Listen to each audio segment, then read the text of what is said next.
Hello guys. तो आज हम बात करने वाले हैं बॉन्ड एंगल के बारे में। तो जब भी हम बॉन्ड एंगल के बारे में बात कर रहे हैं तो बॉन्ड एंगल हमें पता होना चाहिए कि बॉन्ड एंगल होता क्या है, बॉन्ड एंगल कहाँ से निकालना है। बॉन्ड एंगल का निकालना नहीं सीखेंगे, बट इसका कंपैरिजन करना सीखेंगे कि बॉन्ड एंगल को कैसे कंपैरिजन कर सकते हैं। तो इसमें क्या देखना है हमें, देखो बॉन्ड एंगल के अंदर अब कैसे देखेंगे। तो बॉन्ड एंगल जो देख सकते हैं वो देखते हैं वेस्पर थ्योरी के अंडर। तो वेस्पर थ्योरी क्या कहती है, वेस्पर थ्योरी कहती है हमारी, वेस्पर थ्योरी की शायद तुम्हें फुल फॉर्म पता होगी, आई होप। नहीं पता तो भी लिख देती हूँ, valence shell electron pair repulsion theory. ठीक है, रिपल्शन थ्योरी। तो वैलेंस वेस्पर थ्योरी क्या कहती है, वेस्पर थ्योरी कहती है कि all the bond pair and lone pair of central atom arrange themself in such a way that they are at maximum distance to have minimum repulsion. अब देखो मैं हिंदी में बता देती हूँ, थोड़ा बहुत इंग्लिश बता दी, मतलब समझ तो गए होंगे वैसे भी। पर वो कहती है कि बॉन्ड पेयर और लोन पेयर है ना, बॉन्ड पेयर लोन पेयर मैंने बताया था क्या होते हैं। बॉन्ड पेयर और लोन पेयर जो होता है, कोई भी सेंट्रल एटम का अपने आप को ऐसे अरेंज करता है कि वो मैक्सिमम डिस्टेंस पे होने चाहिए दोनों आपस में, और उनके बीच में मिनिमम रिपल्शन होना चाहिए। रिपल्शन जो हो वो मिनिमल कंडीशन में पाया जाए। ठीक है, तो वेस्पर थ्योरी यही कह रही थी कि all the bond pair and lone pair of the central atom arrange themself in such a way so that they are at maximum distance and then minimum repulsion to have minimum repulsion। अब इसमें क्या होता है कि इसमें हमें पता चलता है कि जब भी लोन पेयर के बीच में देखेंगे तो मैक्सिमम रिपल्शन होगा। अगर हम लोन पेयर बॉन्ड पेयर के बीच में देखेंगे तो हमें उससे थोड़ा कम रिपल्शन पाया जाएगा, और बॉन्ड पेयर के बीच में देखेंगे तो सबसे कम रिपल्शन पाया जाएगा। तो ये हमने रिपल्शन का ऑर्डर बताया है। अब जितना ज़्यादा रिपल्शन उतना ज़्यादा दूर हो जाएगा बॉन्ड। जैसे कि मैं तुम्हें एक डायग्राम बना के दिखाती हूँ। तो डायग्राम बना के दिखाती हूँ। तो इसमें क्या है, जैसे कि हमने ले लिया, सपोज करो H2O ही ले लिया, H2O मॉलिक्यूल ले लिया। तो H2O के में क्या होता है कि ये दो लोन पेयर पाए जाते हैं, उस पे दो लोन पेयर पाए जाते हैं। और एक तो ये बॉन्ड पेयर, इसमें लोन पेयर में देखोगे ना, तो इन दोनों के बीच में अगर जैसे मैंने बॉन्ड एंगल दे दिया R1 दे दिया मैंने, इन दोनों के बीच में दे दिया बॉन्ड एंगल R2, और इधर दे दिया मैंने R3। ठीक है, तो अगर देखो बॉन्ड जब R1 देखोगे, R2 और R3 को जब तुम कंपैरिजन करोगे तो बॉन्ड एंगल मैंने क्या बताया था कि लोन पेयर के बीच में सबसे ज्यादा repulsion, lone pair bond pair के बीच में उससे कम रिपल्शन, और बॉन्ड पेयर के बीच में सबसे कम रिपल्शन। तो जितना ज़्यादा रिपल्शन उतना ज़्यादा बॉन्ड एंगल। तो सबसे ज़्यादा रिपल्शन है लोन पेयर मीन्स, तो R1 में सबसे ज़्यादा रिपल्शन होगा, देन R2, देन R3, ऐसे करके ऑर्डर आ जाएगा बॉन्ड एंगल का हमारा। ठीक है, तो मतलब एक टर्म तुम ध्यान रखना जो मैं तुम्हें बताना चाह रही हूँ इतनी देर से, कि bond angle is directly proportional to repulsion. जितना ज्यादा रिपल्शन होगा उतना ज्यादा बॉन्ड एंगल हमारा आ जाएगा, ये वेस्पर थ्योरी कह रही थी। अब हमें कुछ स्टेप्स फॉलो करने होंगे बॉन्ड एंगल कंपैरिजन करने के लिए। तो वो स्टेप्स क्या क्या लेने होते हैं वो देखो। अब देखो किसी, तुमने जहाँ पे भी जो भी वीडियो देखी है वो देखी होगी, बट इसको एक बार देख लेना तो तुम्हारा और भी अच्छा कंसेप्ट हो जाएगा। तो उसके लिए आप देख लेना। ठीक है, तो इसमें क्या देखना होता है कि हमें सबसे पहले इसके चार स्टेप हैं। अब देखो हर चीज के चार हैं, पर बहुत सिंपल होगा, बाद में समझा दूंगी। तो पहला स्टेप क्या है, पहला स्टेप जो है वो बोलता है कि हमें सबसे पहले चेक करना है सिमेट्री है कि नहीं। अगर किसी मॉलिक्यूल के अंदर सिमेट्री है, या तो हमें सिमेट्री चेक करनी है, इसका मतलब इसका भी ए पार्ट है ये, है ना। अगर हमें सबसे पहले मॉलिक्यूल के अंदर सिमेट्री चेक करनी है, तो सिमेट्री क्या होता है कि सेम दिखने वाले चीजें, है ना, जिनका रिजल्टेंट जीरो आए या फिर जिनका डायपोल मोमेंट जीरो आए। अब तुम्हें नहीं पता ये सब चीजें तो मैं बता दूंगी। देखो जैसे BCl3, BBr3, BI3, ये सब क्या है, इसके अंदर हमें एक सिमेट्री दिख रही है। जैसे कि BF3 का जब भी तुम डायग्राम बनाओगे, तो BF3 जैसे हमने बना लिया, तो इसमें क्या होता है कि इसका डायपोल मोमेंट जीरो हो जाता है, क्योंकि 120 एंगल्स पे जब भी दो होते हैं तो उनका जस्ट नीचे आ जाएगा, और वो जैसे एक दूसरे को कैंसिल कर देंगे। ये तुम्हें आता है ना, जैसे कि इसका जो है ये एरो इधर जाएगा, मतलब हायर इलेक्ट्रोनेगेटिविटी की तरफ। इन दोनों का जो वो होगा डायपोल मोमेंट वो इधर आ जाएगा, ये इधर आ जाएगा, और मतलब डायपोल मोमेंट तो ज़ीरो होगा ही, और रिजल्टेंट जो है रिजल्टेंट वेक्टर भी ज़ीरो होगा। ये मतलब फिजिक्स में होता है कि जितने भी बॉन्ड एंगल मतलब 120 पे हैं तो उनका रिजल्टेंट सेम आ जाता है। ठीक है। अब जैसे BCl3 है तो BCl3 में भी सिमेट्री है, BCl3 में भी सिमेट्री पाई जा रही है। ठीक है, BBr3 में भी सिमेट्री पाई जा रही है ना, इन सब में सिमेट्री पाई जा रही है। तो जिनके अंदर भी सिमेट्री पाई जा रही है, अच्छा तुम्हें नहीं पता कि किसका वो जो है वो जीरो होता है, किसका रिजल्टेंट नहीं होता, तुम्हें वो भी नहीं देखना आता, तो तुम एक छोटी सी बात याद कर लो कि जिसका लोन पेयर जीरो होगा, जिसका लोन पेयर जीरो हो और जिसके साइड एटम सेम हो, साइड एटम्स की बात कर रही हूँ, मिड की नहीं बात कर रही, मतलब जिसका साइड एटम सेम हो और साइड एटम सेम हो। एक सेकेंड, मैंने कुछ मिस किया है। हाँ, तो यहाँ पर है ये BBr3।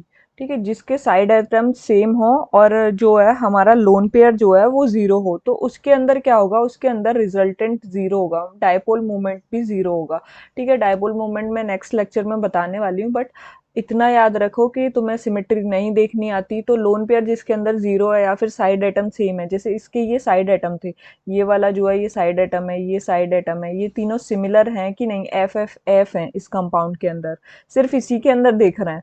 ठीक है, तो ये जो हमें दिख रहा है, तो अब यहाँ पे जैसे Cl है तो यहाँ पे ये Cl, यहाँ पे ये Cl, यहाँ पे ये Cl, यहाँ पे ये Cl, तो तीनों सिमिलर है ना, दैट्स वाई मैं बोल रही हूँ कि साइड एटम सेम होने चाहिए और लोन पेयर जीरो होना चाहिए। तो उसके अंदर जब भी हमें बॉन्ड एंगल देखना है तो वो इक्वल पाया जाता है। ठीक है, ध्यान रखना, BBr3, BF3, BCl3 जितने भी हैं इन सब के अंदर क्या पाया जाता है, सेम पाया जाता है। किस वजह से, इस वजह से पाया जाता है क्योंकि इनके अंदर सिमेट्री पाई जा रही है। ये फर्स्ट रूल होता है और step by step he follow करना है, ऐसा नहीं है कि स्टेप सेकंड बाद में ले लिया तुमने, स्टेप फर्स्ट बाद में ले लिया, स्टेप सेकंड तुमने बाद में पहले ले लिया है ना, तो वो सब नहीं करना है। अब देखिए जैसे कि एक और एग्जांपल मैं बताती हूँ, जैसे CCl4, CH4 और BH4। ठीक है, तो इसके अंदर भी हमें क्या देखने को मिलेगा, सिमेट्री मिलेगी। इनके अंदर भी लोन पेयर जीरो हैं, देखो इनका डायग्राम भी बना के देख लेते हैं। Cl पर कितने होते हैं, Cl पर हमारे पास 4 होते हैं, 4 वैलेंस इलेक्ट्रॉन होते हैं, तो 4 बना दिए, तो नो लोन पेयर जीरो है। इसके अंदर भी देख लो, ये CH4 CH4 CH4 ये चल रहा है। ठीक है, बी 1 2 3, ठीक है, ये BH4 ऐसे नहीं, बी की तो 3 वैलेंसी होती है ना, तो BH4 माइनस है ये। ठीक है, अभी क्या है कि जब इसको देखोगे तुम तो इसके ऊपर भी कितना, मतलब सिर्फ लोन कोई भी वो नहीं पाया जा रहा है, lone pair, no lone pair, lone pair एक भी नहीं है। और इसके अंदर क्या है, सिमेट्री भी पाई जा रही है, साइड एटम सेम है।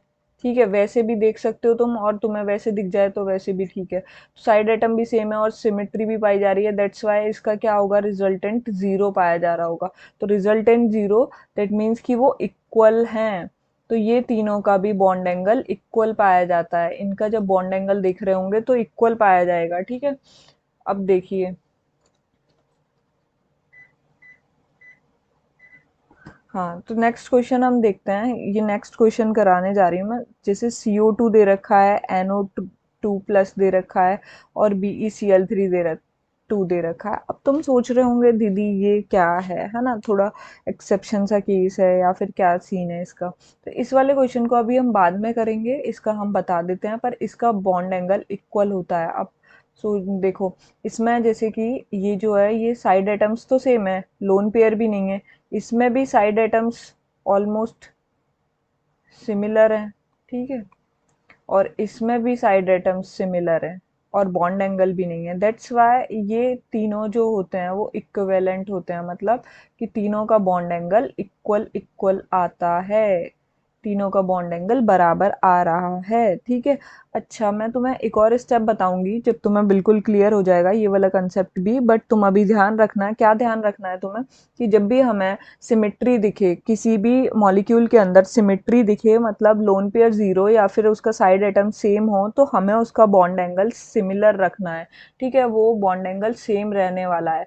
अब देखो नेक्स्ट कंसेप्ट पढ़ते हैं, है ना, इसी का सेकंड पार्ट है। स्टेप स्टेप सेकंड का ही, स्टेप फर्स्ट का ही सेकंड पार्ट है ये बी पार्ट, ठीक है। तो हमें दूसरी चीज़ क्या चेक करनी है इसके अंदर, हमें दूसरी चीज़ चेक करनी है कि स्टीरिक रिपल्शन तो नहीं पाया जा रहा उस मॉलिक्यूल के अंदर। क्या तो नहीं पाया जा रहा, स्टीरिक रिपल्शन। स्टीरिक रिपल्शन या फिर स्टीरिक क्राउडिंग तुमने सुना होगा, मतलब कि उसके सराउंडेड एटम बहुत ज़्यादा बल्की ग्रुप्स हैं, है ना, मतलब उसके सराउंडेड एटम्स जो हैं या तो वो बल्की पाए जा रहे हैं, पहली कंडीशन तो यही होती है। स्टीरिक रिपल्शन कब पाया जाता है, या तो बल्की ग्रुप अटैच रहे हो, या फिर उसके पास, बताती हूँ मैं, या तो बल्की ग्रुप कौन कौन से होते हैं, जैसे कि CH3 C2H5, है ना, मिथाइल इथाइल प्रोपाइल जो भी है, C3H7, ये सारे बल्की ग्रुप के अंडर में आते हैं। या फिर उसका जो थर्ड पीरियड है ना, या फिर वो थर्ड पीरियड से बिलोंग कर रहे हो एटम, जिसे थर्ड पीरियड से या फिर थर्ड पीरियड से आगे जितने भी हैं, फर्दर जितने भी पीरियड्स हैं, फर्दर पीरियड्स उनसे बिलोंग कर रहे हो, तो उसको क्या बोलेंगे, स्टीरिक रिपल्शन आ गया। जैसे क्लोरीन है, क्लोरीन थर्ड उससे बिलोंग कर रहा है, ब्रोमीन है, आयोडीन है, ये सारे क्या हो गए, बल्की ग्रुप हो गए। तो अगर बल्की ग्रुप साइड में आ जाते हैं, है ना, और बल्की ग्रुप किधर आने चाहिए, बल्की ग्रुप हमेशा साइड एटम पे आना चाहिए। यहाँ पर मैं नोट लिख देती हूँ, नोट भी लिख देती हूँ कि bulky group should be eight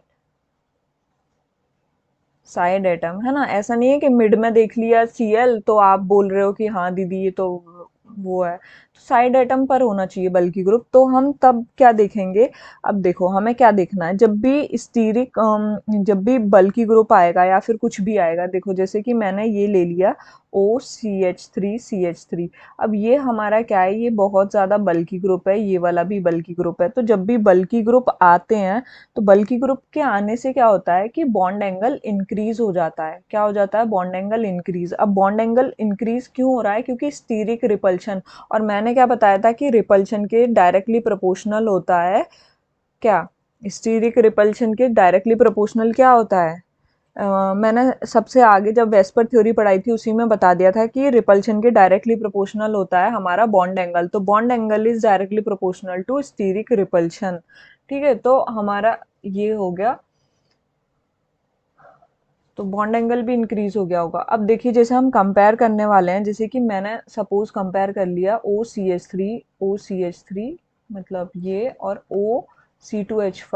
C2H5, तो अब मैंने तुमसे पूछा कि फर्स्ट और सेकंड में से किसका बॉन्ड एंगल ज़्यादा है, तो किसका बॉन्ड एंगल ज़्यादा होगा।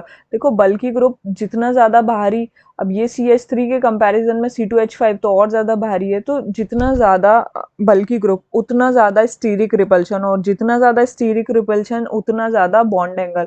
तो स्टीरिक रिपल्शन हमें देखने को मिल रहा है कि सेकंड वाले में ज़्यादा है। स्टीरिक रिपल्शन किस में ज़्यादा है, सेकंड वाले में, क्योंकि उसके अंदर बल्की ग्रुप्स अटैच्ड हैं, और C2H5 तो मोर बल्की है ना, ज़्यादा भारी है बल्की ग्रुप, ठीक है। तो इसकी वजह से हमारा बॉन्ड एंगल भी किसका ज़्यादा होगा, 2 का ज़्यादा होगा एज कंपैरिजन टू 1, ठीक है। ये क्लियर हो गया तुम्हें, ये वाला कंसेप्ट भी।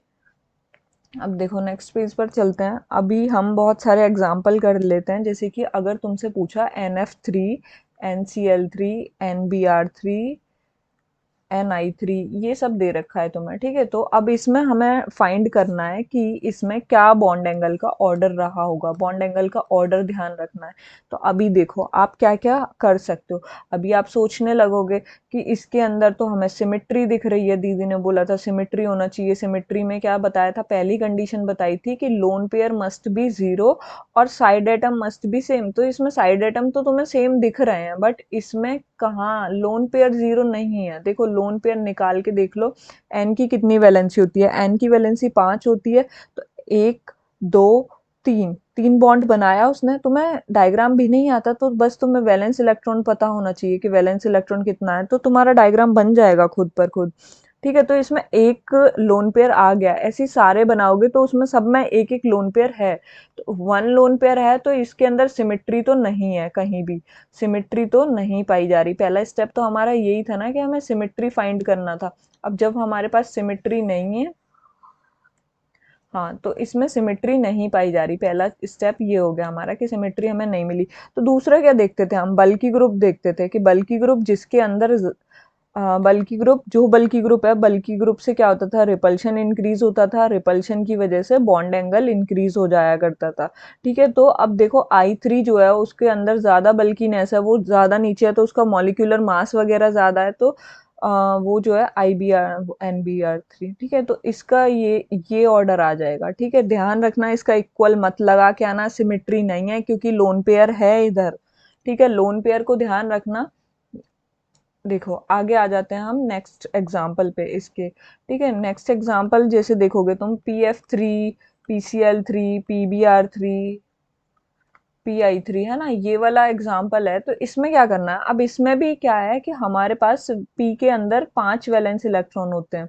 तो 5 वैलेंस इलेक्ट्रॉन होते हैं, तो इसका डायग्राम बनाओगे तो एक लोन पेयर आ जाएगा। सिमेट्री नहीं पाई जा रही है, सिमेट्री नहीं पाई जा रही, तो सेकंड रूल क्या है, जब सिमेट्री नहीं पाई जा रही, नॉट फाउंड, तो इसके बाद हम सेकेंड रूल पे आएंगे, that is bulky group find करने की कोशिश करेंगे। तो बल्की ग्रुप अगर हमें मिल जाता है, बल्की ग्रुप क्या है, आई मोर बल्की है देन इनसे, तो ये वाला ऑर्डर आ जाएगा हमारा बॉन्ड एंगल का, कि बॉन्ड एंगल PI3 का ज्यादा है as comparison to PBr3, PCl3। अब देखिए नेक्स्ट एग्जांपल पे आ जाते हैं हम। ठीक है, नेक्स्ट एग्जांपल पे आ जाते हैं। तो इसमें क्या है, जैसे कि और भी एग्जांपल ले सकते हैं, जैसे OF2 Cl2O और Br2O। ठीक है, ये वाला एग्जांपल है। तो इसमें क्या करना है, अब देखिए OF2 का डायग्राम बनाओ। OF, O के पास कितनी वैलेंसी होती है, O के पास वैलेंसी होती है 6।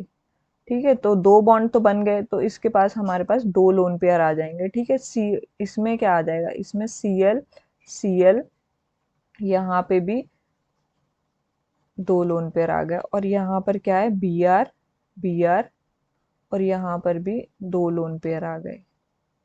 ठीक है, मेरे इलेक्ट्रॉन दो बन नहीं पाते हैं उसके अंदर, पर कोई बात नहीं है। ठीक है, तो ये जो है, ये वाला जब तुम देख रहे हो, फ्लोरीन बल्की ग्रुप नहीं है। फ्लोरीन तो सबसे ऊपर है, तो इस वजह से ये तो बल्की ग्रुप में नहीं आता। ये बल्की ग्रुप है, और ये मोर बल्की ग्रुप है। तो जितना ज्यादा बल्कीनेस उतना ज्यादा बॉन्ड एंगल। तो बॉन्ड एंगल जब भी तुम देखने जा रहे हो, तो बॉन्ड एंगल Br2O का ज्यादा है एज कंपेरिजन टू Cl2O और OF2 से। ठीक है, तो बॉन्ड एंगल का डायरेक्ट ऑर्डर हो गया ये वाला। अब हम नेक्स्ट क्वेश्चन देख लेते हैं। बहुत सारे एग्जाम्पल हैं मेरे पास। ठीक है, अब देखो, जैसे कि अगर तुम्हें किसी ने दिया H2O और CH3 होल ट्वाइस O। ठीक है, ये दिया, तो एक बार डायग्राम बनाकर देख लिया करो।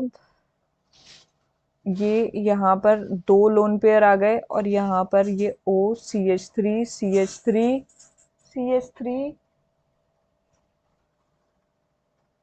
तो ये जो है, यहाँ पर भी दो लोन पेयर आ गए। ठीक है,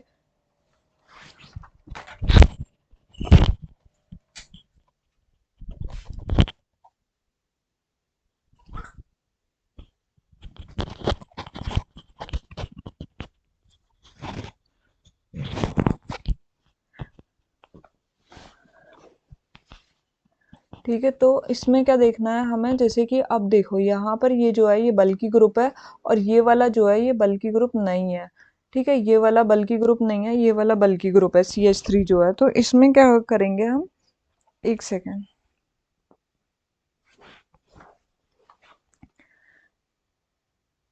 हाँ, तो इसके अंदर क्या करने वाले हैं हम, कि ये जो है, ये बल्की ग्रुप ज्यादा तो मोर रिपल्शन, और रिपल्शन ज्यादा, तो उसकी वजह से बॉन्ड एंगल भी क्या होगा, ज्यादा हो जाएगा।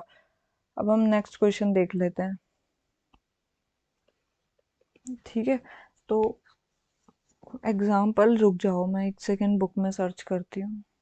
जैसे कि OF2 एंड Cl2O। ठीक है, ये दे रखा है, तो इसमें OF2 और यहाँ पर ये OCl2, ये अभी मैंने कराया था शायद तुम्हें। तो इसके अंदर दो, इसके अंदर दो वो पाए जा रहे हैं। ये बल्की ग्रुप नहीं है, और ये वाला जो है ये बल्की ग्रुप है। तो बल्की ग्रुप का ज्यादा रिपल्शन, तो ज्यादा बॉन्ड एंगल पाया जाएगा उसके अंदर। ठीक है, ये बात क्लियर हो गई ना, मतलब दो टॉपिक क्लियर हो गए। एक तो सबसे पहले हमें सिमेट्री चेक करनी है, उसके अंदर सिमेट्री है कि नहीं। सिमेट्री देखने के लिए लोन पेयर जीरो और side atom must be same. और सेकंड जो देखना है हमें, वो देखना है कि हमारे पास बल्की ग्रुप है कि नहीं, मतलब या तो स्टीरिक रिपल्शन देखना है मेनली जो है। अच्छा, थर्ड इसी में जो स्टेप है, जो स्टेप फर्स्ट का थर्ड स्टेप है, वो है ड्रैगो रूल।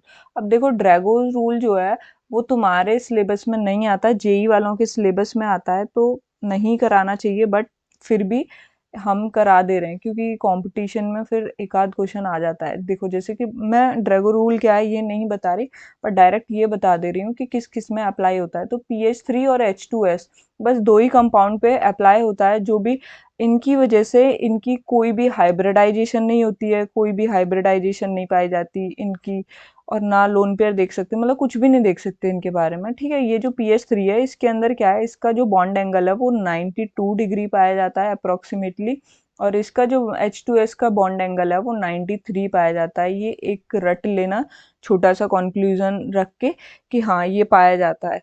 ठीक है, अब हमारा ये फर्स्ट स्टेप क्लियर हो गया। मैंने तुम्हें स्टेप फर्स्ट के अंदर क्या क्या बताया, एक तो हमें सिमेट्री चेक करना है, सबसे पहले सिमेट्री ना मिले तो फिर उसके बाद हमें क्या चेक करना है, उसके बाद हमें स्टीरिक रिपल्शन देखना है कि स्टीरिक क्राउडिंग है कि नहीं, स्टीरिक हिंड्रेंस पाया जा रहा है कि नहीं।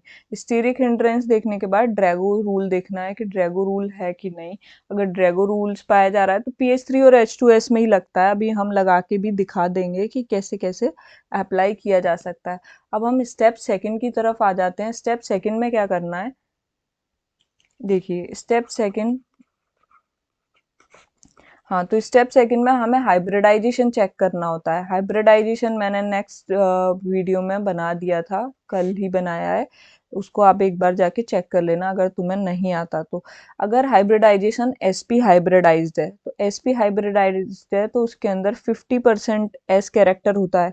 ठीक है, ये तुम्हें पता होना चाहिए। और हाइब्रिडाइजेशन में मतलब जितना परसेंटेज ऑफ s कैरेक्टर पाया जाएगा उतना ज्यादा बॉन्ड एंगल, उतना ज्यादा बॉन्ड एंगल, मतलब bond angle is directly proportional to percentage S character. ठीक है, तो एसपी के अंदर 50% एस कैरेक्टर पाया जाता है। ये निकाल भी सकते हो, तुम्हें रटना नहीं है इसका। देखो 1/2 एस कितना है, एस 1 है, और टोटल 2 ऑर्बिटल है इंटू 100, तो ये करोगे तो तुम्हारा 50% आ जाएगा। ऐसे ही अगर हम sp2 हाइब्रिडाइज के अंदर देखने जा रहे हैं तो इसमें 33.33% पाया जाता है। दैट इज तुम 1/3 करोगे इंटू 100 करोगे तो यही आएगा तुम्हारा 33.33%। ठीक है, अगर sp3 हाइब्रिडाइज देखोगे तो इसके अंदर क्या होता है, 25% एस कैरेक्टर पाया जाता है।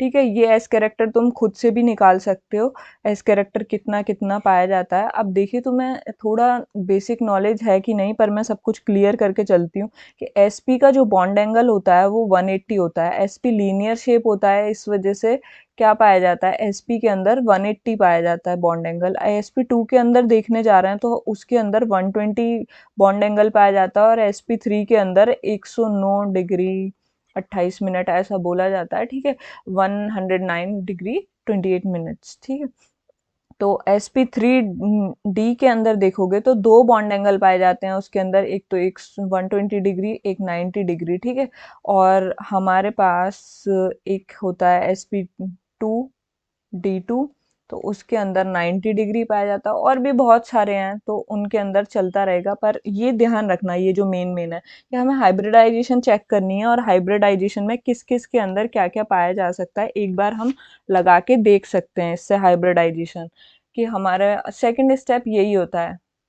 ठीक है, अभी देखो जैसे कि हमारे पास क्वेश्चन है, क्या है, BCl2, AlCl3 और CCl4। अभी क्या करना है, इसमें हमें बॉन्ड एंगल चेक करना है। तो बॉन्ड एंगल का फर्स्ट स्टेप क्या होता था, फर्स्ट स्टेप होता था कि इसमें सिमेट्री देखनी है। सिमेट्री के अंदर हम क्या देखते थे कि all atom must be same. ठीक है, हाँ तो all atom must be same, तो सारे के सारे एटम्स सेम होने चाहिए थे एक तो, और लोन पेयर नहीं होना चाहिए था उन पर। हाँ, लोन पेयर नहीं होना चाहिए था, और सारे के सारे वो जो है वो सेम होने चाहिए थे, और सेंट्रल एटम भी मतलब almost, just wait for a while.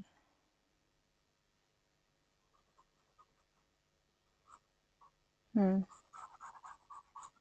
तो हम थर्ड स्टेप की तरफ चलते हैं, अभी इसको हम बाद में करेंगे। अभी हम थर्ड स्टेप की तरफ चलते हैं, स्टेप थर्ड। तो स्टेप थर्ड में हमें क्या करना है कि स्टेप थर्ड में हमें लोन पेयर चेक करने हैं। जितने ज़्यादा lone pair is inversely proportional to bond angle के इन्वर्सली प्रोपोर्शनल होता है। जितने ज़्यादा लोन पेयर उतना कम बॉन्ड एंगल। अच्छा, एक बात ध्यान रखना कि जो लोन पेयर होता है, जैसे कि मैं इसका तुम्हें वो बता देती हूँ, जैसे कौन लोन पेयर जितने ज़्यादा बढ़ेंगे, तुम्हें भी पता है कि जैसे लोन पे एक चीज़, जैसे एक लोन पेयर है तो एक लोन पेयर से 2.5 डिग्री तक बॉन्ड एंगल डिक्रीज हो जाता है। समझ रहे हो, मतलब इतना तक डिक्रीज हो जाता है। अभी जैसे कि हम एक एग्जांपल ट्राई कर सकते हैं, यहाँ पर CH4 NH3 और H2O ये वाला। तो इसमें क्या करना होता है, जैसे कि CH4 है तो CH4 का हाइब्रिडाइजेशन देखेंगे हम। तो जैसे कि इसके पास हाइब्रिडाइजेशन निकालना आता है ना, नहीं आता तो भी कोई बात नहीं है। जैसे कि 1 2 3 4 और ये 4 के साथ 4 बॉन्ड बना रहा है, तो बताया था मैंने कितना हो गया, ये sp3 हाइब्रिडाइज हो गया। और ये देखो इसके पास 1 2 3 4 5 वैलेंस इलेक्ट्रॉन होते हैं, तो 5 1 2 3 तीन बॉन्ड बनाए और एक लोन पेयर बन जाएगा। ठीक है, तो इसके पास क्या है, एक लोन पेयर है और तीन बॉन्ड पेयर है, मतलब फिर भी 4 ऑर्बिटल हैं, दैट मीन्स sp3 हाइब्रिडाइज। और इसके अंदर देखेंगे तो O के पास 6 इलेक्ट्रॉन होते हैं, 1 2 3 4 5 6। तो 1 और फिर ये एक लोन पेयर और ये जो है ये दूसरा लोन पेयर, तो दो लोन पेयर हो गए, दो लोन पेयर और प्लस दो बॉन्ड पेयर, प्लस दो बॉन्ड पेयर। तो टोटल फिर से 4 ऑर्बिटल हो गए, दैट मीन्स sp3 हाइब्रिडाइज। तीनों के तीनों sp3 हाइब्रिडाइज हैं, और sp3 हाइब्रिडाइज का बॉन्ड एंगल कितना होता था, 109 डिग्री है ना, 29 मिनट्स ऐसा था ना। तो बट जितना ज़्यादा, मैंने क्या बताया था, बॉन्ड लोन पेयर बढ़ने से क्या होता है, बॉन्ड एंगल डिक्रीज होता है। तो इसमें एक भी लोन पेयर नहीं है तो इसका बॉन्ड एंगल डिक्रीज हो जाएगा, इसका लोन पेयर डिक्रीज हो जाएगा। कहाँ गया, हाँ। तो जैसे इसके अंदर दो लोन पेयर हैं, तो इसका बॉन्ड एंगल कम होगा एज कंपैरिजन टू NH3, मतलब ये वाला ऑर्डर रहेगा हमारा। इतना क्लियर है, शायद क्लियर ही होगा मेरे हिसाब से तो। अब देखो स्टेप फोर्थ की तरफ चलते हैं, स्टेप फोर्थ।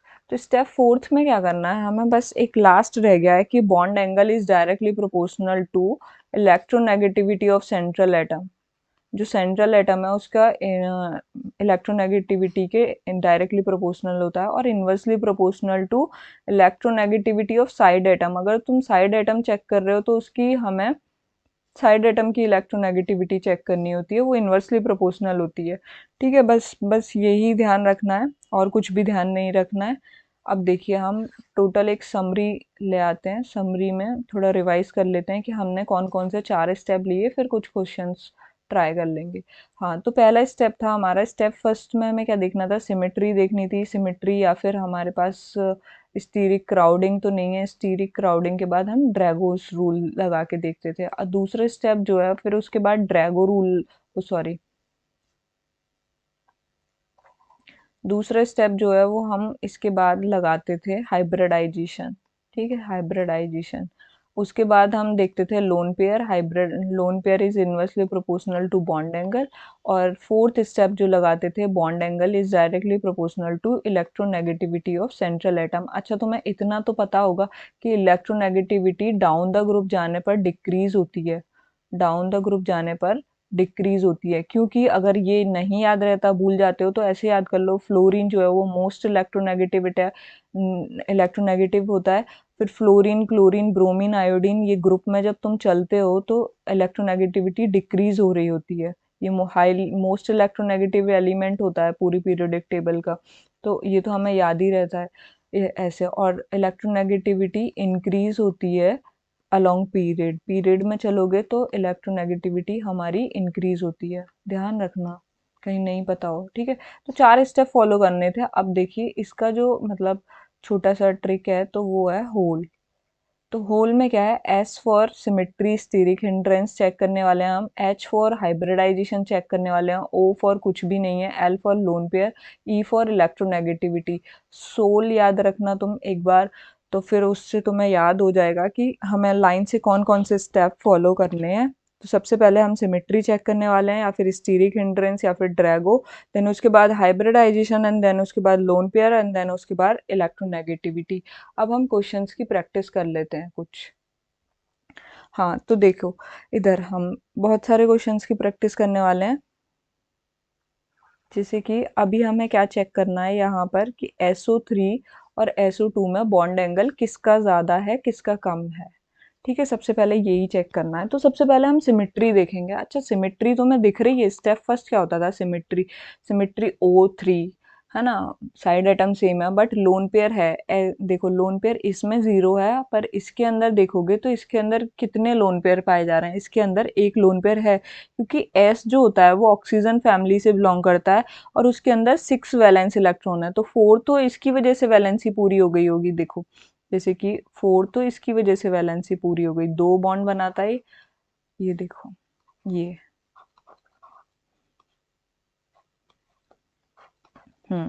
तो ये वाली चीज हो गई। तो यहाँ पर एक लोन पेयर है और यहाँ पर कुछ भी नहीं है, तो सिमेट्री तो है ही नहीं इसके अंदर, और स्टीरिक हिंड्रेंस वगैरह भी नहीं देख रहे हैं। अब सेकंड स्टेप क्या होता था, हाइब्रिडाइजेशन। हाइब्रिडाइजेशन में क्या हमें चेक करना होता था, हाइब्रिडाइजेशन निकालनी आती है कि नहीं तुम्हें। Hybridization equals to sigma bond plus lone pair. अगर हमने डायग्राम बना लिया है तो अच्छी बात है, नहीं तो डायरेक्ट भी निकाल सकते हैं। अब कितने सिग्मा बॉन्ड है, 1 2 3, तो 3 पर क्या आता था, 3 पर आता था sp2 हाइब्रिडाइज्ड है ये, और ये वाला 1 2 और एक लोन पेयर, तो 3, फिर से 3, मतलब 1 loan pair plus 2 bond pair, that means 3 हो गया, 3 ऑर्बिटल हो गए, तो sp2 हाइब्रिडाइज्ड, दोनों के दोनों sp2 हाइब्रिडाइज्ड हैं।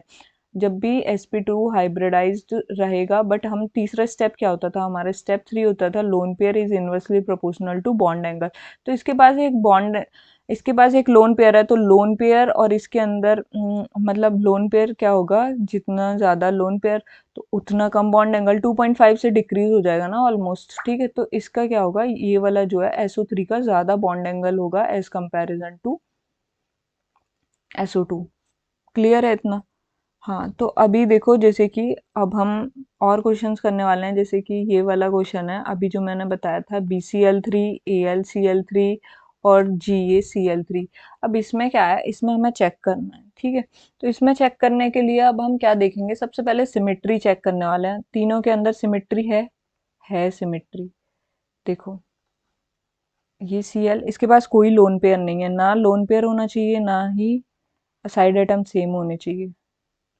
ठीक है, GaCl3, ये बोरोन फैमिली से बिलोंग कर रहे हैं तीनों, तो इनके पास सिमेट्री है। जब भी सिमेट्री होती है, सिमेट्री पाई जाएगी, तो उनका बॉन्ड एंगल क्या होगा, इक्वल पाया जाएगा। कुछ भी नहीं देखना है ना, ये मत देखना इलेक्ट्रोनेगेटिविटी देखने लग जाए कहीं सेंट्रल एटम की कि अच्छा, उससे भी देख सकते हो वो, पर हाँ, वो ग्रेटर लेसर कर दोगे ना, तो पहला स्टेप जो है वही लेना है हमें, सिमेट्री जो बोल रहे थे हम, सिमेट्री वाला पहला स्टेप है, तो वही फॉलो करना है तुम्हें। ठीक है, हाँ, तो हम और कुछ क्वेश्चंस देख लेते हैं, एक सेकेंड। हाँ, तो जैसे कि ये है HClO2, HClO3 और HClO4, 4। ठीक है, तो ये वाला है, तो इसके अंदर देखो, इनका डायग्राम बना लेते हैं। ऑक्सीजन के दो बॉन्ड, एक H, sorry,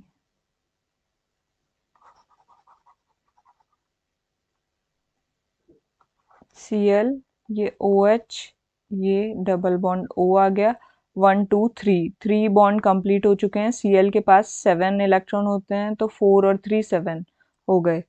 Cl double bond O, double bond O, एक OH आ जाएगा और एक लोन पेयर आ जाएगा।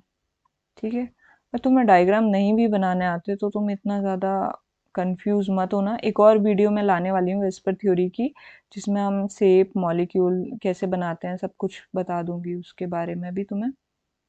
1 2 3 4, अच्छा ठीक है। हाँ, तो देखो अब इसमें क्या है, इसमें सिमेट्री तो तुम्हें कहीं से दिख नहीं रही होगी। सिमेट्री कहाँ है, मतलब एक एच मॉलिक्यूल भी तो आ रहा है सीएल के बाद, और लोन पेयर आ रहा है तो बिल्कुल भी नहीं है सिमेट्री, ठीक है। तो ये तो हम देख ही नहीं सकते सिमेट्री, जो है सिमेट्री वाला केस तो खत्म हो गया। और इसके अंदर स्टीरिक क्राउडिंग वगैरह भी नहीं है, क्योंकि डिसिमिलर एटम्स तो है नहीं, मतलब जैसे एक के पास ओ की जगह सल्फर होता है या फिर और कुछ होता तो हम देखने की कोशिश करते, ठीक है। तो अभी तो नहीं देखेंगे इसमें। अब हम सेकंड रूल पे आ जाएंगे, तो सेकंड क्या होता है, हाइब्रिडाइजेशन। हाइब्रिडाइजेशन इसका चेक कर लेते हैं एक बार कितना होगा। देखो एक, दो, दो क्या हो गए, दो हमारे पास सिग्मा बॉन्ड और दो लोन पेयर, मतलब चार आ गया। इसका मतलब sp3 हाइब्रिडाइज्ड हो गया ये। इसको देखेंगे, एक, दो, तीन, एक चार, ठीक है। तो ये भी sp3 हाइब्रिडाइज्ड हो गया, एक, दो, तीन, चार। इसमें भी sp3 हाइब्रिडाइज्ड हो गया ये भी। तीनों sp3 हाइब्रिडाइज्ड हैं। अब जब हम एस एच ओ तो कुछ भी नहीं होता, L L for lone pair. अब हम लोन पेयर की तरफ देखेंगे तो lone pair is inversely proportional to bond angle. तो बॉन्ड एंगल क्या है, हमारे पास बॉन्ड एंगल दो है इसके पास, इसके पास एक है और इसके पास एक भी नहीं है, तो बॉन्ड एंगल इसका ज्यादा हो जाएगा, ठीक है। HClO4 का सबसे ज्यादा बॉन्ड एंगल होगा। हम नेक्स्ट क्वेश्चन करते हैं। हाँ, तो और भी क्वेश्चंस हैं, बहुत सारे हैं। जैसे कि अभी हमें चेक करना है, एक क्वेश्चन बता देती हूँ मैं, जैसे OCl, Cl, OFF। अब देखो इसमें क्या चेक करोगे, तो देखो सबसे पहले हमें क्या चेक करना है, सिमेट्री। बट सिमेट्री कैसे देखोगे, इसके पास लोन पेयर है। देखो मैंने बनाया नहीं है, पर अब देखो प्रॉपर डायग्राम बनाऊं क्या, चलो बना देती हूँ, तुम लोग भी खुद से सोच लिया करो थोड़ा बहुत, क्योंकि ओ के पास कितने लोन पेयर होंगे, दो लोन पेयर होंगे। और ये एफ, ये एफ, यहाँ पर ये एक और, हाँ ठीक है। तो देखो अब सबसे पहले हमें क्या चेक करना है कि सिमेट्री है कि नहीं। सिमेट्री नहीं पाई जा रही, को छोड़ो। अब उसके बाद स्टीरिक क्राउडिंग। अब देखो क्लोरीन जो आता है वो थर्ड पीरियड से बिलोंग करता है। क्लोरीन जब थर्ड पीरियड से बिलोंग करता है तो उसके अंदर क्या हो जाएगा, जब क्लोरीन जो है वो थर्ड पीरियड से बिलोंग करता है, तो जैसे इसको देखोगे क्लोरीन को, वो थर्ड पीरियड से बिलोंग कर रहा है, तो ये बल्की ग्रुप्स के अंडर आ गया। तो जब भी बल्की ग्रुप वाली चीजें जो होती हैं, बल्की ग्रुप वालों को हम क्या करते हैं, उनके अंदर रिपल्शन ज्यादा, तो उनके अंदर रिपल्शन ज्यादा तो उनका बॉन्ड एंगल ज्यादा, ठीक है। बस क्वेश्चन खत्म हो गया यहीं। अब एक और क्वेश्चन बता देती हूँ, और भी जैसे कि तुम्हें दिया। अब इसमें वो चीज मत लगाने लग जाना कि जैसे इलेक्ट्रोनेगेटिविटी बताया था मैंने, इलेक्ट्रोनेगेटिविटी ऑफ लास्ट जो स्टेप था हमारा, सेंट्रल एटम के डायरेक्टली प्रोपोर्शनल होती है, और जो साइड एटम होते हैं उनके इन्वर्सली प्रोपोर्शनल होती है। जैसे इसकी इलेक्ट्रोनेगेटिविटी जो है वो हाई है, तो क्या होना चाहिए, इसके इन्वर्सली प्रोपोर्शनल होना चाहिए। हाँ सही है, वैसे उससे भी आ रहा है इलेक्ट्रोनेगेटिविटी से, बट तुम स्टेप बाय स्टेप फॉलो करना, वो ज़्यादा बेटर ऑप्शन होता है, ठीक है। अब देखो जैसे कि हम H2O और H2S इसमें देखने वाले हैं कि क्या होगा, ठीक है। तो H2O और H2S में देखने वाले हैं, इसमें दो दो लोन पेयर हैं, तुम्हें भी दिख रहा होगा। वैसे तो डायग्राम बना लिया करो एक आध बार, तो ज़्यादा अच्छा रहता है, बाकी कोई दिक्कत नहीं है। हाँ, तो देखो सबसे पहले हमें क्या चेक करना है, सिमेट्री। सिमेट्री है नहीं, लोन पेयर है क्योंकि।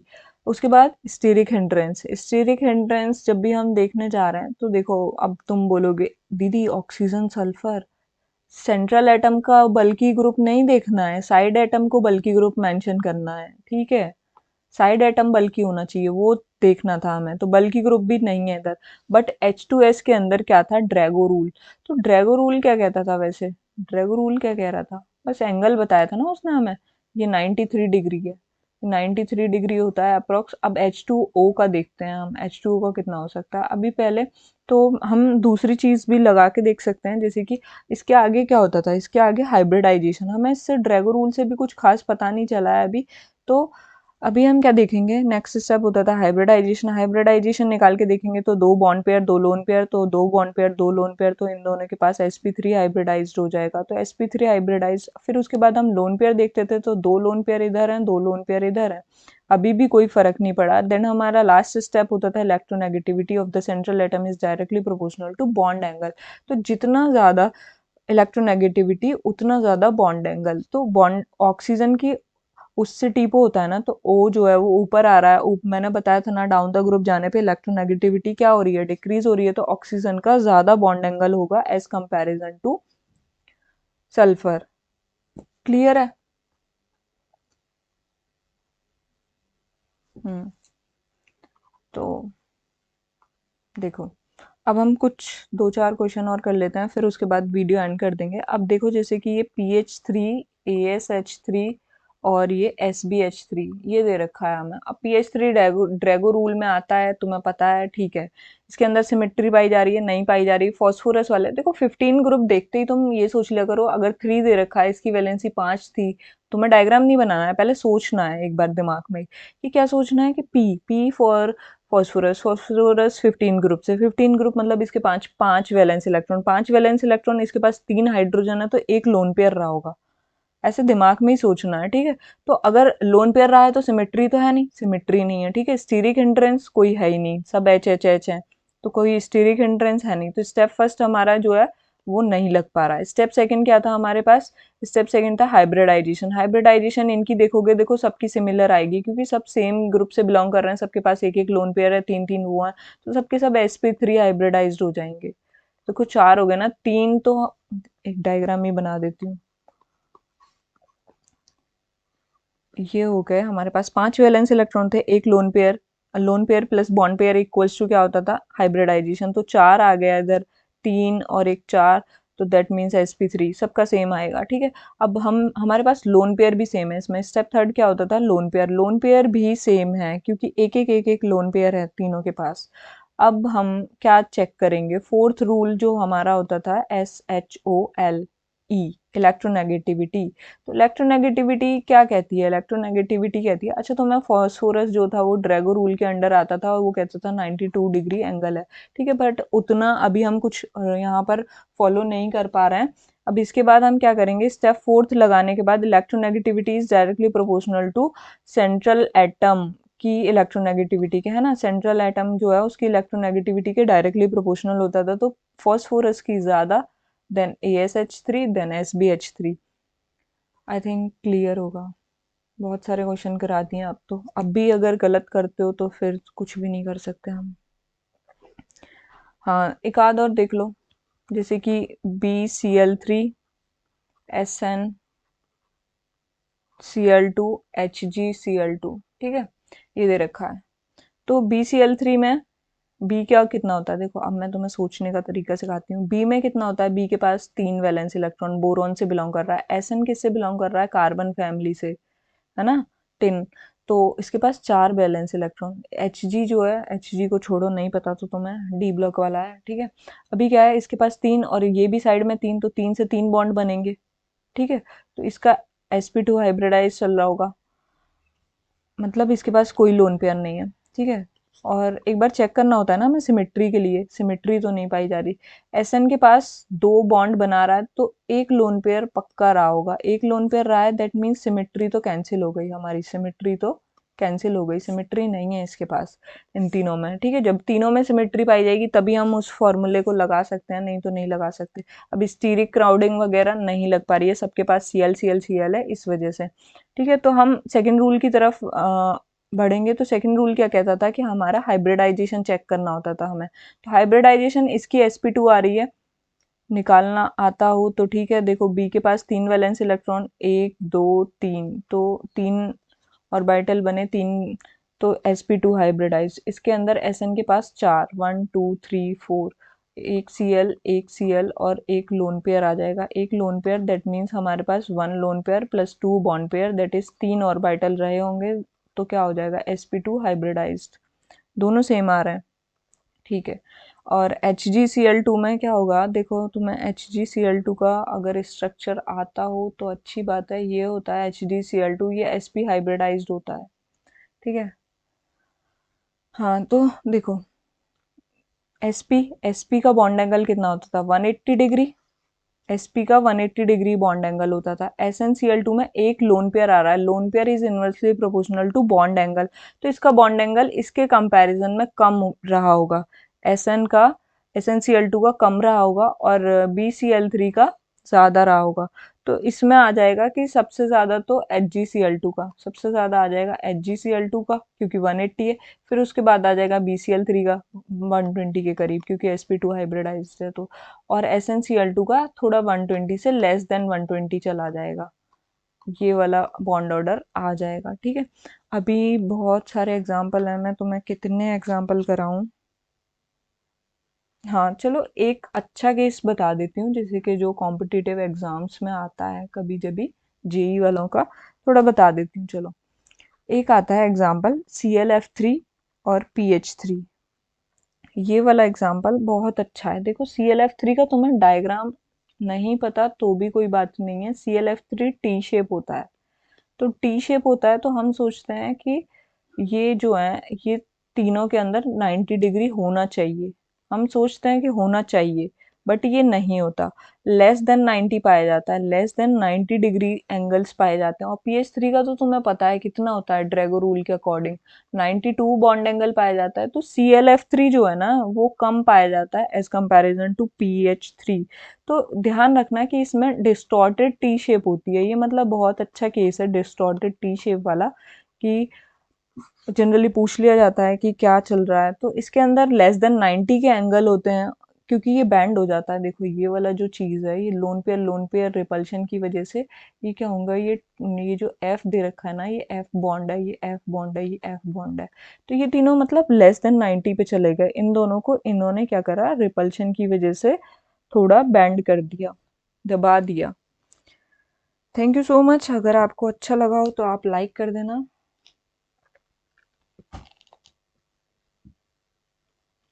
कोई भी नेक्स्ट वीडियो चाहिए तो उसके लिए हमें बता सकते हैं।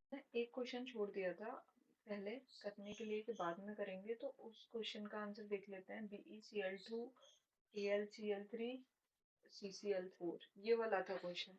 देखो अभी हमें क्या चेक करना है, इसमें चेक करना है हमें सबसे पहले बॉन्ड एंगल चेक करना है। तो बॉन्ड एंगल के लिए हमें सबसे पहले सिमेट्री चेक करनी होती है।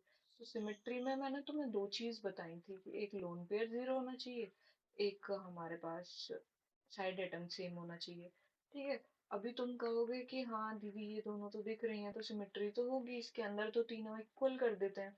बट नहीं, देखो अभी मैंने जब ये ड्रॉ किया तो मैं कंफ्यूज थी कि हाँ ये ड्रॉ किया तो ये तो 180 आ गया, तो 180 एंगल आ गया, और AlCl3 का कुछ अलग आएगा, ठीक है। AlCl3 का कुछ अलग आ रहा है, मतलब जस्ट वेट, AlCl3 का एंगल आ गया 120, तो बहुत डिफरेंस आ रहा था, और इसका आ गया 109.28 वाला, है ना। कि तो इसमें क्या देखना पड़ेगा हमें इसके लिए। तो एक एक चीज और है, जब भी तुम सिमेट्री वगैरह लोन पेयर ये साइड एटम देख रहे हो, इसके बाद एक एक छोटा सा स्टेप और फॉलो कर लिया करो कि हमारा हाइब्रिडाइजेशन भी सेम है कि नहीं।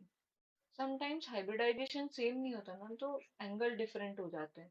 तो हाइब्रिडाइजेशन और चेक कर लिया करो कि हाइब्रिडाइजेशन सेम है तो हम अप्लाई करेंगे सिमेट्री, नहीं तो नहीं कर पाते। तो इस वाले क्वेश्चन में थोड़ा वही सीन था। ये जो है 180 डिग्री, क्योंकि इसका हाइब्रिडाइजेशन क्या हो गया, sp हाइब्रिडाइज, ये क्या हो गया, ये sp2 हाइब्रिडाइज हो गया, इस वजह से इसका बॉन्ड एंगल 120।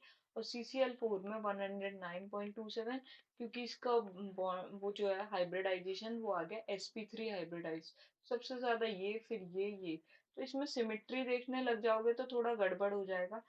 हाइब्रिडाइजेशन देख लेना एक बार सिमेट्री के साथ, अगर हाइब्रिडाइजेशन भी सिमिलर है तो तुम लगा सकते हो इक्वल वाला केस, जैसे कि हम जो वो लगा रहे थे। मैं दिखा देती हूँ तुम्हें दोबारा उन क्वेश्चंस को एक बार और, जैसे हमने किस किस पर अप्लाई किया था वो।